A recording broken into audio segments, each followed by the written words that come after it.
오늘 마지막 주일이고요. 이 또 로마서 강의 말씀을 준비하다 보니까 진짜로 의도하지 않는데 이 오늘 마지막 주일에 로마서 강의도 끝납니다. 또 숫자도 따져보니까 딱 100이더라고요. 야, 이거 맞추기도 어려운데 하다 보니까, 그러니까 원래 일은 하다 보니까 해야 되는 거예요. 이게 의도적으로 하다 보면 안 될 때가 많으니까. 뭐 그렇다고 특별한 의미가 있는 것은 아니고요. 이제 오늘 우리가 그동안 로마서 말씀을 한 2개월씩 이렇게 구약, 신약, 구약을 보고 2개월 뭐 로마서를 보면서 이제 오늘 마지막 본문 로마서 16장 21절에서 27절까지 저희들이 함께 나누는데, 이제 진짜 마지막 문안 인사고 마지막 송영입니다. 앞에 끝날 것 같았는데도 또 인사가 나오고 끝날 것 같았는데도 사도 바울이 또 권면이 나오고 그랬지 않습니까? 오늘 이제 로마서 16장 21절에서 23절 또 한 번 문안 인사가 나오는데, 이번에는 8명의 명단이 나오는데 이 사람들은 바울이 로마서를 쓰고 있는 그 고린도에 있는 사람들입니다. 그리고 우리가 앞에서 로마서 16장 1절부터 앞에서 봤는데, 거기에서 문안 드리는 사람은 로마에 있는 교회 교인들이고 로마 교회 교인들이고, 이제 21절부터 23절은 로마서가 기록되는 장소 고린도에 있는 교인들이 로마에 있는 교인들한테 문안하는데 이 8명의 명단이 나옵니다. 이제 이 명단이 나오고 마지막 이제 하나님께 예수 그리스도를 통하여서 하나님께 송영하는 그 내용으로 로마서가 마치는 겁니다. 오늘이 마지막 주일이니까 우리 올 2024년 마지막 한 해가 이 로마서의 마지막 부분처럼 하나님께 송영하는, 그리스도를 통하여서 하나님께 송영, 영광을 돌리는 그 일로 올 한 해가 마지막으로 끝나고요. 넓게 보면 우리 인생의 마지막이 참 우리가 뭐 이민생활을 살면서 때로는 우여곡절도 겪고 파란만장한 삶을 살지만, 여러분 우리 모두의 인생의 마지막에는 하나님께 송영드리는 그런 인생이 되시기를 간절히 바랍니다. 자, 우리 그러면은 고린도에 있는 8명의 명단과 이 사람들의 간략한 프로필을 한번 보겠습니다. 자, 첫 번째 21절, 나의 동역자 디모데, 이렇게 나오는데 제일 먼저 나오는 인물이 디모데입니다. 여러분 이 로마서로부터 바울이 편지를 읽어보면 바울이 언급하는 인물 중에 가장 많이 자주 등장하는 인물이 사실은 디모데예요. 이 디모데는 바울의 믿음의 양아들이죠. 나이 차는 좀 납니다. 양아들이지만은 바울의, 우리가 흔히 말하는 바울의 목회 후임자입니다.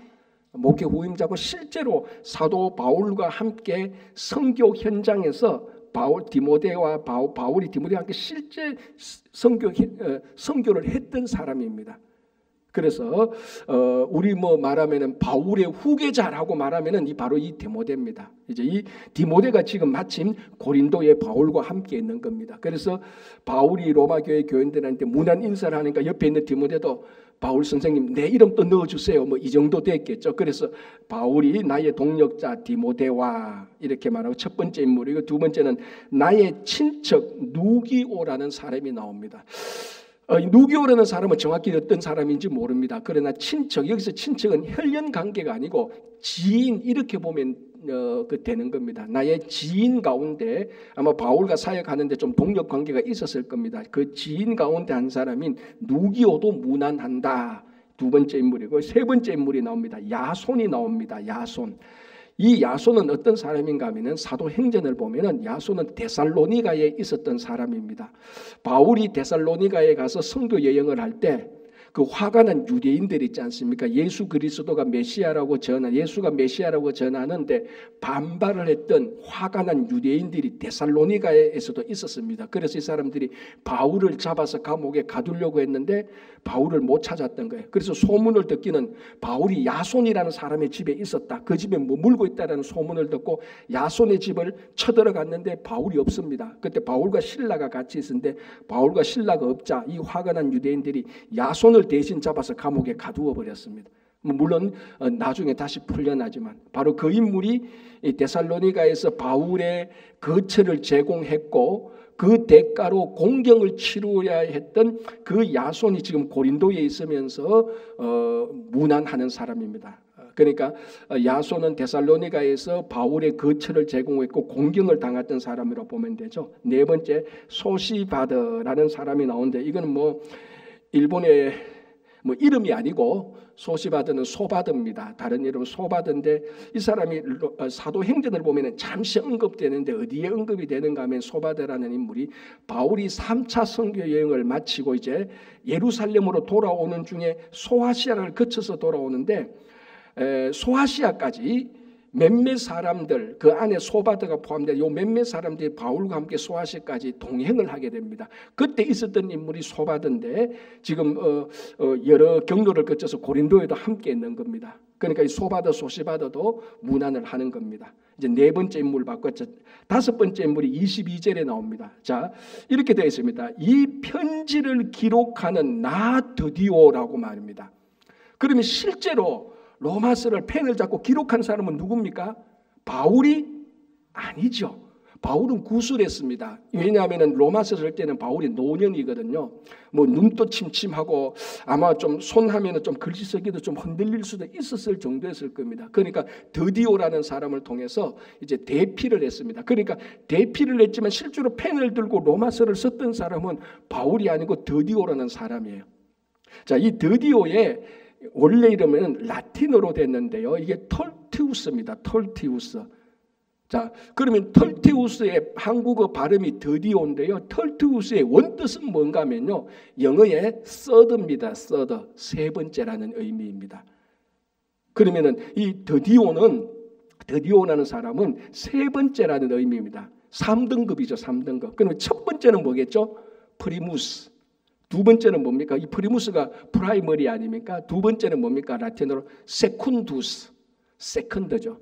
이 세쿤두스를 보면은 한국 발음으로 세군도라고 발음이 됩니다. 그래서 다른 데 보면 세군도라는 인물도 나와요. 자, 그러면 첫 번째 1등급은 프리무스라고 말하고 2등급은 세쿤두스인데 세군도라고 말하고 3등급은 털티우스인데 드디오로 말합니다. 그럼 이 1등급, 2등급, 3등급은 뭐 소고기 부위 이름입니까? 아니죠. 무슨 등급이겠습니까? 하인들의 등급이에요.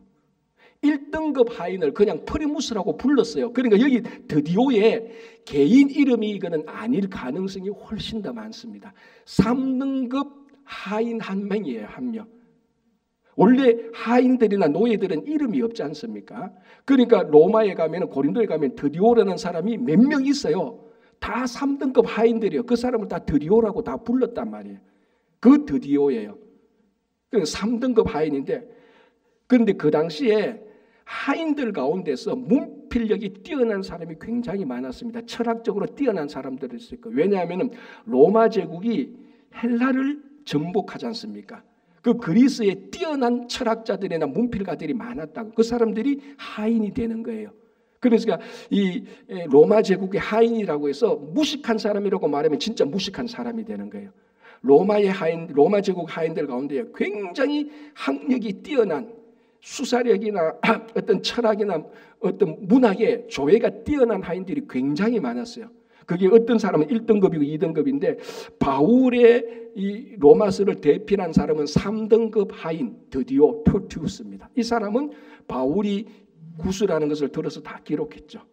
자, 여기 이제 다섯 번째 사람이고요. 여섯 번째 사람은 23절에 나와 온 교회를 돌보아주는 가이오라는 사람이 나옵니다. 가이오는 누군가 하면 고린도 전서를 읽어보면은 사도 바울이 고린도, 지금 로마서에서는 바로 이 고린도에서 목회할 때 최소한 두 사람에게 세례를 베풉니다. 그 이름이 나와 있어요. 첫 번째는 그리스도가 아니고 그리스보. 두 번째가 바로 이 가이오라는 인물입니다.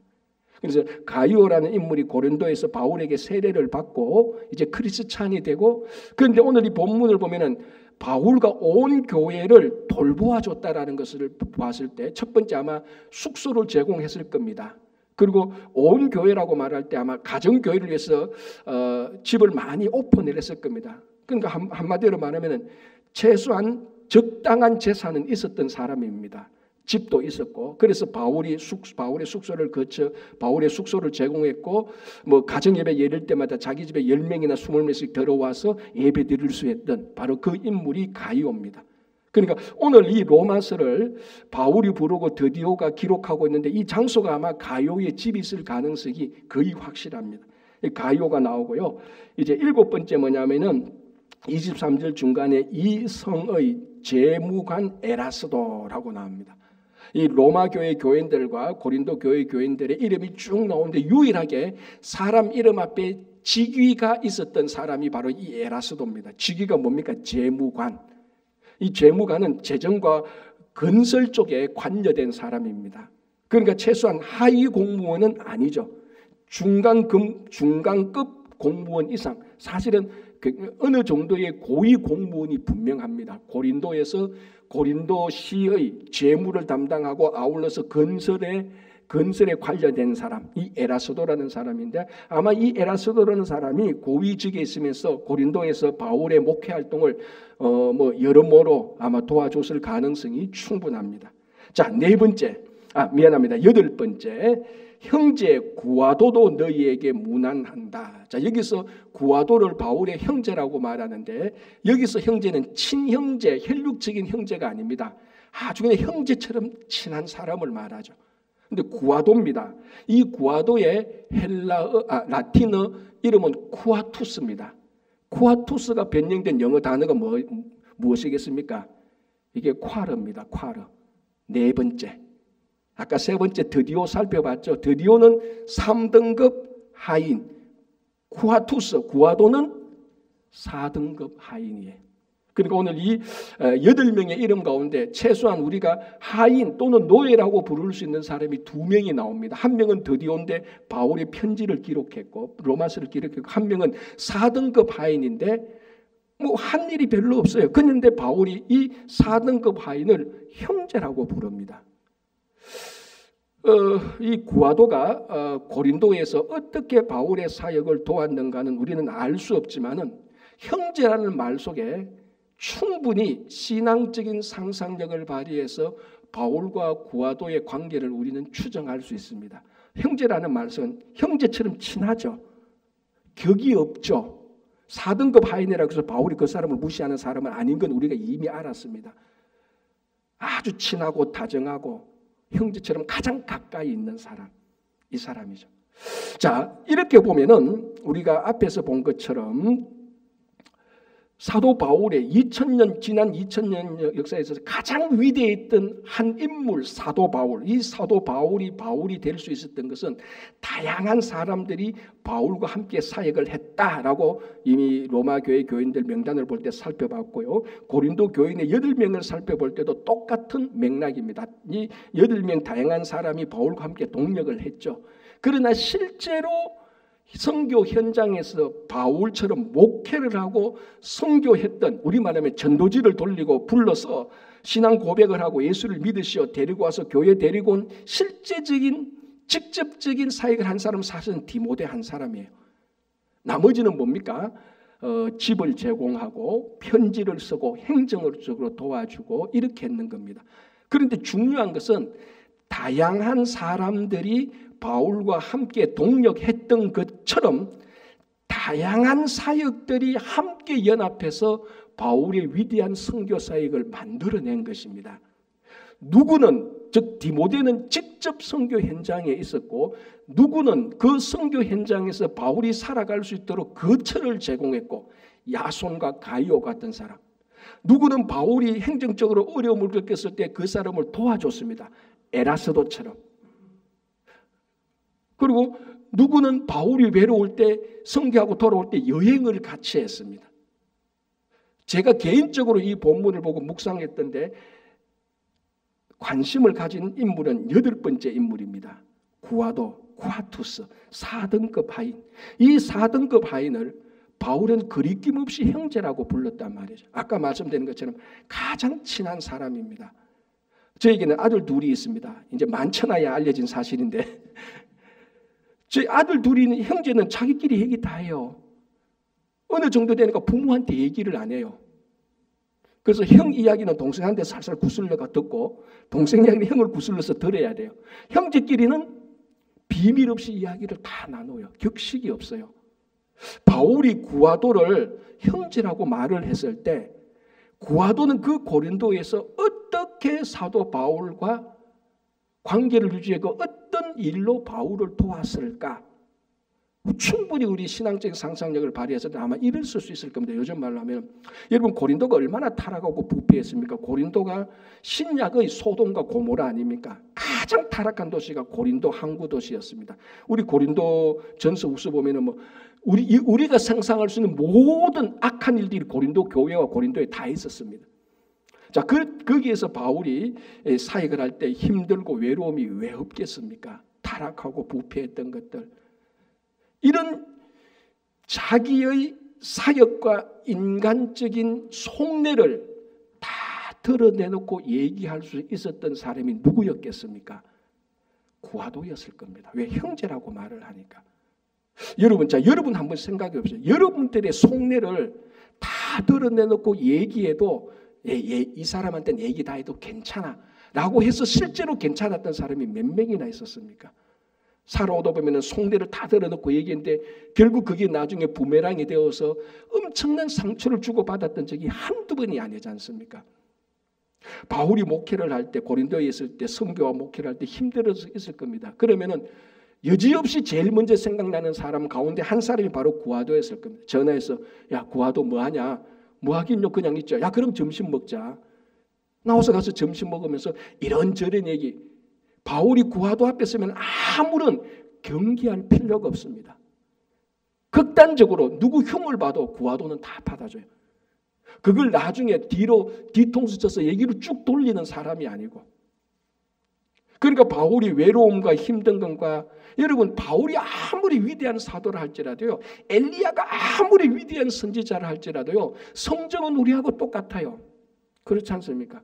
사람들이 공격하면은 걱정도 되고 염려가 되고, 사람들한테 사익을 인정받으면 위로도 되고, 넘어졌다가 따뜻한 말 한마디 들으면 다시 일어설 수 있는 사람.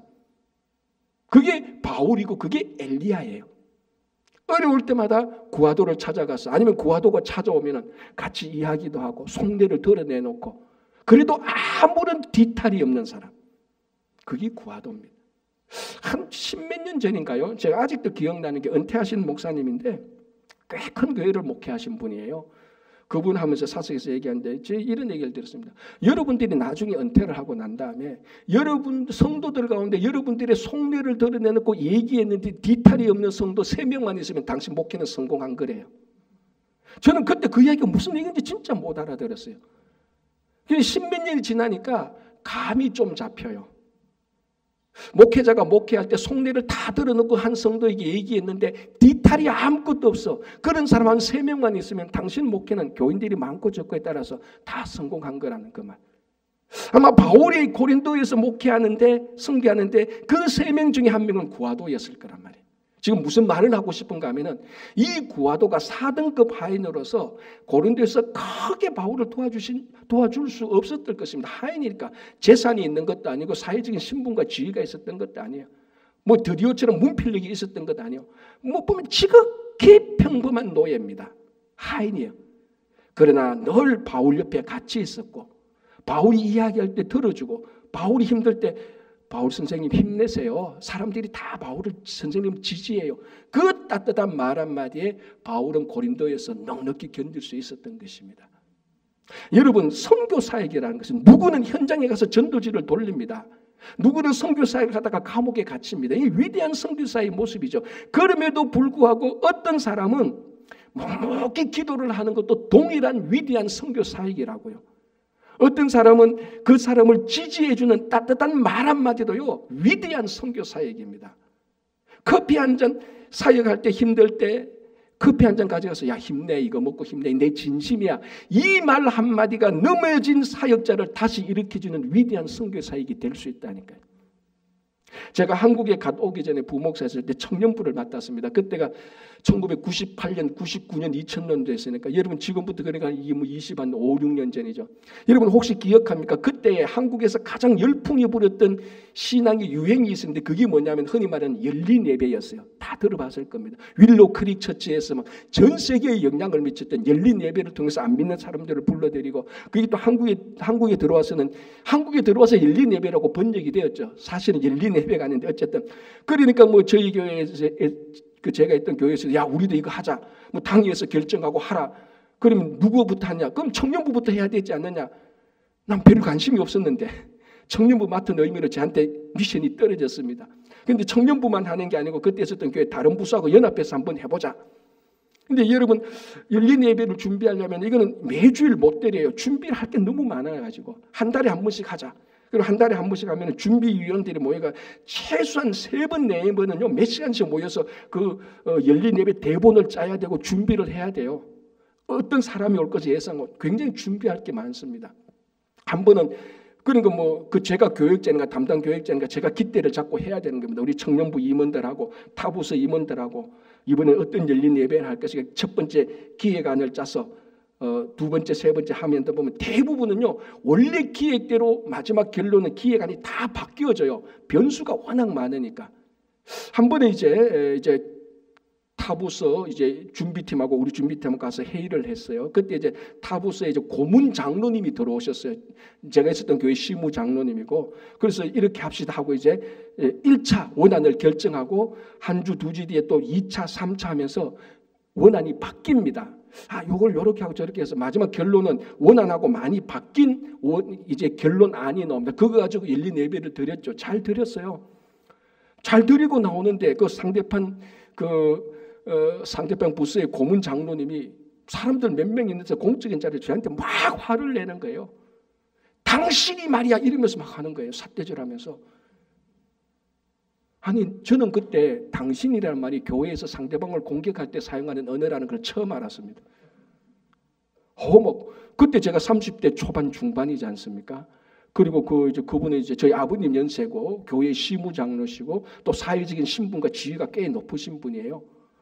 막 당신이 뭔데 열린 예배를 당신 마음대로 들어 막 아니 변명할 기회를 안 주는 거예요. 아니 장로는 그게 아니고 뭐가 아니야 당신이 목사면은 똑바로 해야지 막 하고 화를 내고 가버려요 그냥. 그러니까 누구 붙들고 하소연하는 것도 목회자가 웃었고 해서 그냥 일방적으로 당했죠. 그런데 주일날 이제 마치고 저녁 때 집에 와도 상처가 되잖아요. 내가 뭘 잘못했는데 상대부서 우리 합의한 대로 예배 드렸는데 내가 설교를 열린 예배는 설교가 중요하지 않으니까 다른 기회가 뭘 잘못해 그분이 그렇게 화를 내지? 그래서 이제 그날 주일밤 아직도 기억합니다. 우리가 그날 매주 화요일 날 오전 10시에 전체 교육자회를 매주 해. 그때 이제 지난 거 하고 주일을 보고하고 이제 담임 목사님한테 얘기할 거 하고 지시 들을 거 듣고 그래서 제가 결심했죠. 오늘 일을 그래도 어느 정도 보고는 드려야 되겠다 하고 담임 목사한테 가서 열린 예배 너무 힘들고 이렇게 했는데도 막 내가 사실 인격적인 모독도 받고 이래 가서 담임 목사한테 가서 좀 이거 좀 재고해야 되겠다고 좀 생각을 했습니다. 속으로는 그만해야 되겠다 그런 생각을 했죠. 그리고 이제 잤습니다. 이제 월요일 한 10시 반 정도 되니까 그 타부서의 총무 집사님이 저한테 전화가 왔어요. 와서 약간 떨리는 소리로 목사님, 빈 목사님 왜요 집사님? 전 삐져가지고 왜요? 하니까 목사님 너무너무 미안합니다. 제가 대신 사과드리겠습니다. 그러다 그 총무 집사님이 그때 열린 예배 드리고 할 때 그분이 그때 다른 지역으로 출장 가서 그 예배를 참석하지 못하게 된 건데 무슨 일이 있었던 거 몰랐던 거죠. 그날 주일 밤에 그 사정을 알고 저한테 사과를 했던. 그래서 제가 물었어요. 집사님 왜 그 장로는 그렇게 화를 내시고 사람들이 있는데 내한테 당신은 왜 그렇게 합니까? 저도 진짜로 이해가 안 됩니다. 하니까 목사님 그게 어떻게 됐는가 하면 우리가 원안대로 할 때 그 장로님이 참석하셨잖아요. 둘째, 셋째, 넷째 할 때는 장로님이 참석을 안 했어요. 그러니까 원안이 어떻게 바뀐가를 몰랐던 건데 타부서에서 그분한테 이렇게 바뀌었다는 것을 총무집사가 보고를 해야 되는데 고문 장로님이니까 보고를 좀 안 한 거예요. 고문 장로는 그냥 우리가 알아서 하겠지라고 믿고 보고를 안 했는데 거기에서 이제 커뮤니케이션이 안 된 거예요. 그러니까 이 고문 장로님은 왜 원안대로 안 해 하고 총 책임자가 누구야? 빈상성 목사야. 그래서 막 저한테 일방적으로 화를 내고 간 거예요. 그러니까 총무집사님이 사정을 다 하니까 아차 우리 부서가 잘못했구나 이렇게 된 거예요. 그래서 막 기다렸다가 한 10시 반 정도 되면 목사님 좀 깼겠지 해서 막 제가 대신 사과드립니다. 사과 받아주세요. 막 그러더라. 사실 사과는 그 장로님이 해야 되는데 그래도요 신기한 게요. 그 사과를 딱 듣는 순간에 제가 이 열린 예배 좀 재고해야 되지 않겠나 그만해야 되지 않겠나 그 마음이 한순간에 다 사라지더라고요. 마음이 진짜로 여러분 그 마음이 눈 녹듯이 녹는다는 말이 있지 않습니까? 막 복잡하고 막 했는데 그 총무 집사님이 대신 사과만 해도 목사님 이거 뭐 우리 부서가 잘못한 것이니까 사정이 이래 돼서 목사님 좀 마음 푸시고 이해해 주십시오. 딱 듣는 순간에 상도 집사님 괜찮아요. 내가 사정을 듣고 보니까 그런 게 있었네요. 장로님이 모르셔서 화를 냈네요. 예, 알겠습니다 하고 싹 없어지고 그다음부터 또 열심히 해서 예배 참 은혜롭게 해서 진짜로 안 믿는 사람들도 예수를 믿게 되는 사역이 계속 이루어졌다가 미국 온 겁니다.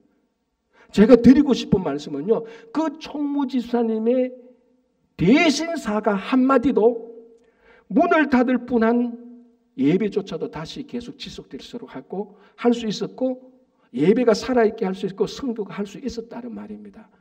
위대한 성교, 위대한이라기보다는 그 예배가 지속될 수 있었게 만든 것은 그 총무집사님 한 분의 진심 어린 사과 한마디가 이 예배 사역을 지탱할 수 있었던 중요한 원동력이 된 겁니다.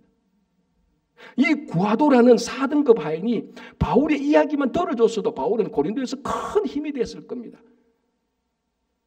여러분, 우리가 어떤 분들은 저는 뭐 은사도 없고 성격도 내성적이고 사람 앞에 못 나가고, 맞아요. 그런 분들 다 있어요. 제가 늘 하지만 저도 얼마나 내성적인 사람인 줄 압니까? 목회를 해서 지금 그래도 이렇게 했지. 충분히 이해돼요. 그럼에도 불구하고 여러분, 아무리 못난 사람이고 아무리 내성적인 사람이라 할지라도요, 상대방 사역자를 지지할 수 있는 말 한마디는 할 수 있지 않습니까? 기도는 할 수 있지 않습니까? 그게요, 디모데와 바울과 같은 사람이 선교 현장에 가서 위대한 사역을 할 수 있는 큰 받침대가 되는 겁니다. 이것이 합력해서 바울과 같은 최고의 사도가 나타나게 된 겁니다. 형제 구화도 누가 알겠습니까? 여러분 형제 구화도 있는 줄 알았습니까? 아무도 몰라서 오늘 제가 막 열내서 설교를 하니까 여기 있는 줄 알았죠. 그럼 바울에게 한번 물어보십시오. 고린도의 형제 구화도 바울은 말할 겁니다. 내가 그 형제에게 너무너무 많은 신앙의 빚을 졌어. 내가 힘들 때마다 내가 형제에게 찾아갔잖아. 그건 나한테 찾아왔잖아. 우리 대화하는 것을 통해서 그 어려울 때 우리가 같이 웃을 수가 있었어. 그게 바울되게 하나님 나라 사역을 하게 된 것입니다. 여러분들은 다 위대한 바울과 디모데와 같은 사역을 할 수 있는 분들이에요. 다 현장에 가서 전도지 돌리라. 그런 분도 있으면 좋죠. 그러나 안 그런 분들은요, 진심으로 기도를 하고 따뜻한 말 한마디 건네주고 커피 한 잔 사주고 아니면 물 한 잔이라도 야 이거 마시고 힘내라고 할 수 있는 그 말 한마디, 진심 담긴 말 한마디가 하나님 나라를 새롭게 할 수 있는 겁니다. 그게 구하도였어요. 자, 이렇게 해서 8명의 동력자를 이제 여러 사역들이 합력해서 바울이 고린도에 있었던 이유를 말하고 이 사람들이 이제 그 문안 인사를 드리는 겁니다. 자, 25절부터 이제 이게 나옵니다. 마지막 송령이죠. 이렇게 되어 있습니다. 25절, 나의 복음과 예수 그리스도를 전파함은 영세 전부터 감추어졌다가 이제는 나타나신 바 되었으며, 자, 송령의 내용은 25절부터 27절 송령, 마지막 영광의 내용의 골자는 예수 그리스도입니다. 복음이에요. 여러분, 어떤 분들은 복음이 뭐냐라고 말하면 기쁜 소식 뭐 이렇게 막 얘기하는데요. 여러분, 복음은요 딱 하나입니다. 예수 그리스도예요. 예수 그리스도가 우리에게 나타나신 것, 이게 가장 위대한 좋은 소식입니다. 그렇지 않습니까? 그죠? 그런데 오늘 보니까 25절하고 20앞절 보면은 원래 이 복음 예수 그리스도가 영세 전부터 감추어졌다가 이제 나타나신 바 되었다라고 합니다. 이게 간단하게 말하면 구약 시대는 감추어져 있었어요. 예수님이. 그러나 감추어져 있었는 것이지 없었다는 것은 절대로 아닙니다. 이미 삼위일체 하나님께서 천지 창조 때 성부, 성자, 성령께서 함께 계셨으니까. 그러나 전면에 드러나지는 않았죠. 하나님께서 말씀하시고 하셨으니. 그러나 신약에 오면서 첫 번째 성탄절에 그 감추어졌던 예수 그리스도께서 이 땅에 오심으로 공공연하게 우리가 살고 있는 인류 역사에서 나타나신 바 되었습니다.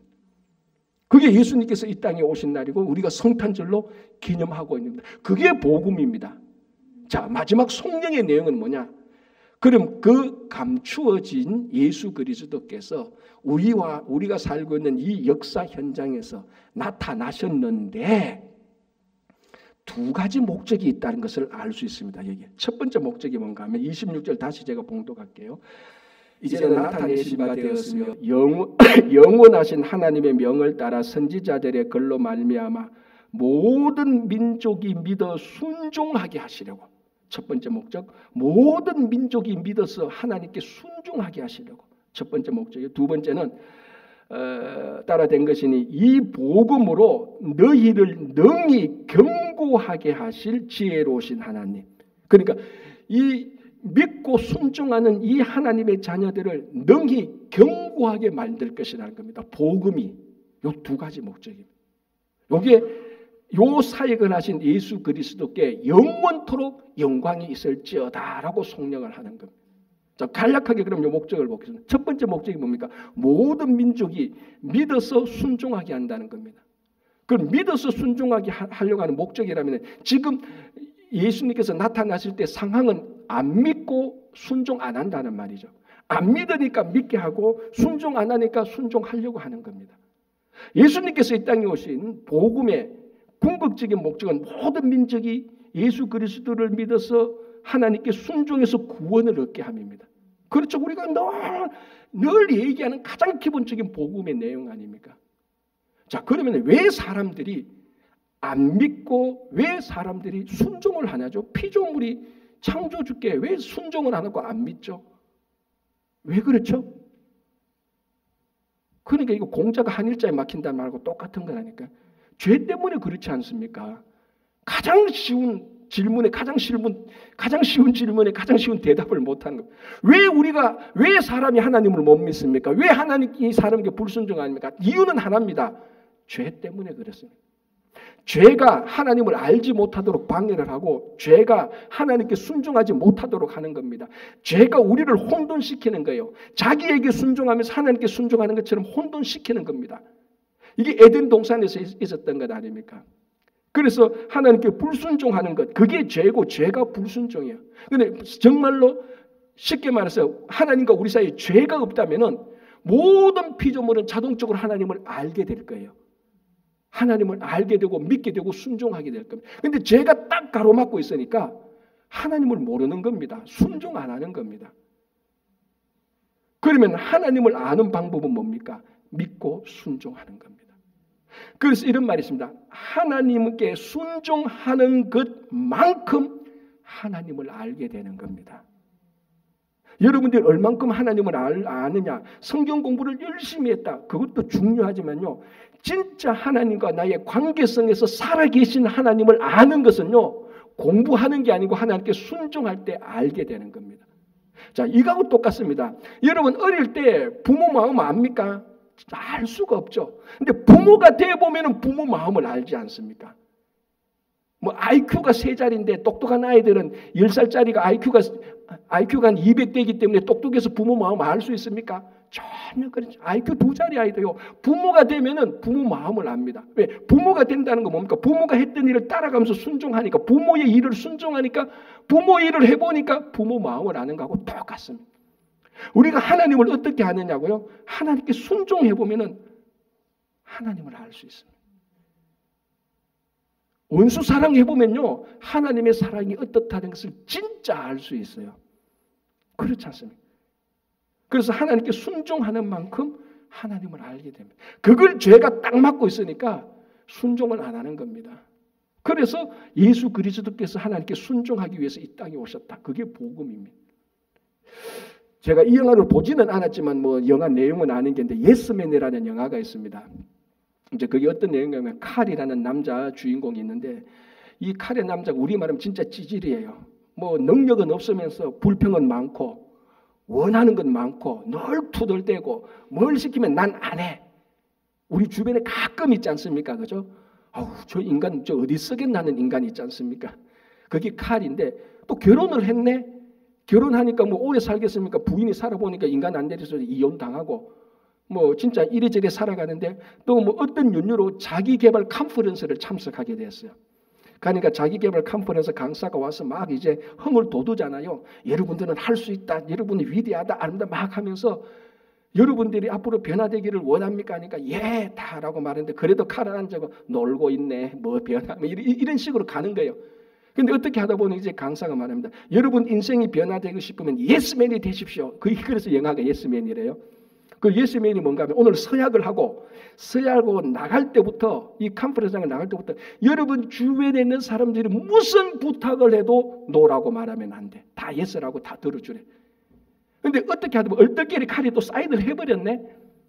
그래서 사인하고 컨퍼런스에 나가는데 홈레스 노숙자가 와서 자기를 공원에 데려다 달래. 무슨 이런 택도 하다 보니까 예수 사인했잖아. 그래서 울며 겨자 먹기로 그 사람을 데리고 공원에 데려다 줘요. 데려다 주니까 이 노숙자가 또 보니까 호구로 보이잖아. 돈 내 나래. 또 예수 해야 돼. 돈 다 줘. 그때부터 이제 모든 주변 사람들이 해달라면은 터무니없는 것도 해주기 시작합니다. 그래서 영화를 보면 이런 내용들은 한국어도 배운대요. 페르시아 여성하고 데이트도 하고 직장 상사가 부탁하는 거 다 들어준대요. 그리고 이제 온라인 데이트 상대 이런 것도 해주고 별거 다 해주는데 영화는 그래요. 그래서 잘 먹고 잘 살고 성공했다라 이렇게 끝나는 거예요. 영화래요, 영화. 그러니까 내가 그 영화를 보면 그 영화 얘기를 들으면서 황당무계하게 짝이 없잖아. 여러분 이거는 현실 속에서 이렇게 하면 안 돼요, 여러분. 왜냐하면 생각이 없어요. 여러분들에게 부탁하는 가운데 여러분들이 못할 수 있는 게 굉장히 많아요. 그거는 못합니다라고 거절해야 되죠. 그죠? 그리고 부당한 요구들이 분명히 옵니다. 그거는 노라고 대답을 해야 돼요. 영화니까 그렇게 만든 거예요. 처음에는 그 영화를 황당무계하게 짝이 없다라고 생각했는데 하나 중요한 메시지가 제 가슴을 쳤습니다. 그게 뭐겠습니까? 만약에 우리가 하나님의 모든 명령에 예스라고 한다면 우리 인생은 어떻게 될까라는 거죠. 그거는 완전히 다른 질문 아닙니까? 이 예스맨에 천지를 창조하신 하나님께서 우리에게 성경을 통해서 하시는 모든 명령에 노라고 하지 않고 내가 이 명령이 지키기 어려운데라고 그럼에도 불구하고 하나님의 모든 명령에 순종하고 예스라고 말한다면요. 그건 100% 우리 인생은 하나님께서 원하시는 모습으로 다듬어질 겁니다. 반드시 변화될 겁니다. 얼마만큼 성공할지는 저는 몰라요. 그건 하나님의 마음에 달렸습니다. 그러나 한 가지 할 수 있는 것은 만약에 2025년 1월부터 하나님의 모든 명령에 여러분들이 예스 한다면 한 1년이 지나면 여러분들은 지금 알지 못했던 위대한 하나님을 진짜 알 수 있을 겁니다. 왜? 순종한 만큼 하나님을 알 수 있으니까. 왜 우리가 예수 그리스도의 십자가 사랑을 모릅니까? 목사님이 그렇게 설교를 하고 성경 공부를 해도 왜 모릅니까? 그 십자가 사랑에 우리가 순종 안 하니까. 신앙은 순종할 때 알게 되는 겁니다. 그래서 예수 그리스도께서 이 땅에 우리들에게 오신 것입니다. 자, 두 번째는 뭡니까? 우리를 이 순종하는 이 자녀들을 견고하게 한다는 겁니다. 이게 헬라어로 스테레조인데 여기서 스테미나 이런 게 나온 겁니다. 강하게 한다는 거죠. 자, 순종하는 이 자녀를 강하게 하는 겁니다. 군대하고 같은 거예요. 군대는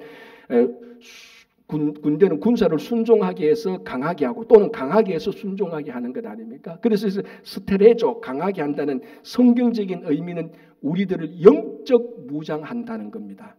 세상으로 무장하는 게 아니고 영적으로 무장시킨다는 겁니다.